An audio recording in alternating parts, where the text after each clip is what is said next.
of calmness. Calmness is the rarest quality in human life. It is the poise of a great nature, in harmony with itself and its ideals.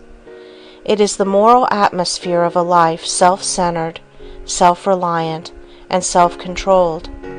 Calmness is singleness of purpose, absolute confidence, and conscious power, ready to be focused in an instant to meet any crisis. The Sphinx is not a true type of calmness. Petrification is not calmness. It is death, the silencing of all the energies, while no one lives his life more fully, more intensely, and more consciously than the man who is calm. The fatalist is not calm. He is the coward slave of his environment, hopelessly surrendering to his present condition, recklessly indifferent to his future. He accepts his life as a rudderless ship drifting on the ocean of time. He has no compass, no chart, no known port to which he is sailing. His self-confessed inferiority to all nature is shown in his existence of constant surrender. It is not calmness. The man who is calm has his course in life clearly marked on his chart. His hand is ever on the helm. Storm, fog, night, tempest, danger, hidden reefs, he is ever prepared and ready for them. He is made calm and serene by the realization that in these crises of his voyage he needs a clear mind and a cool head, that he has naught to do but to do each day the best he can by the light he has, that he will never flinch nor falter for a moment, that though he may have to tack and leave his course for a time, he will never drift. He will get back into the true channel. He will keep ever headed toward his harbor. When he will reach it, how he will reach it, matters not to him. He rests in calmness, knowing he has done his best.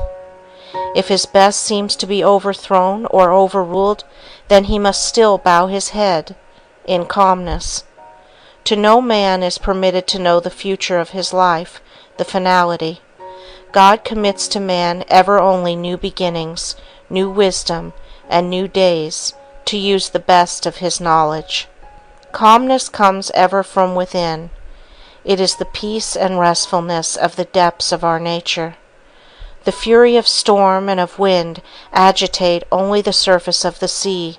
They can penetrate only 200 or 300 feet. Below that is the calm, unruffled deep. To be ready for the great crises of life, we must learn serenity in our daily living. Calmness is the crown of self-control. When the worries and cares of the day fret you, and begin to wear upon you, and you chafe under the friction, be calm. Stop, rest for a moment, and let calmness and peace assert themselves. If you let these irritating outside influences get the better of you, you are confessing your inferiority to them by permitting them to dominate you. Study the disturbing elements, each by itself. Bring all the willpower of your nature to bear upon them, and you will find that they will, one by one, melt into nothingness, like vapors fading before the sun. The glow of calmness that will then pervade your mind, the tingling sensation of an inflow of new strength, may be to you the beginning of the revelation of the supreme calmness that is possible for you. Then in some great hour of your life, when you stand face to face with some awful trial, when the structure of your ambition and life work crumbles in a moment, you will be brave. You can then fold your arms calmly, look out undismayed and undaunted upon the ashes of your hope, upon the wreck of what you have faithfully built, and with brave heart and unfaltering voice you may say, "So let it be. I will build again."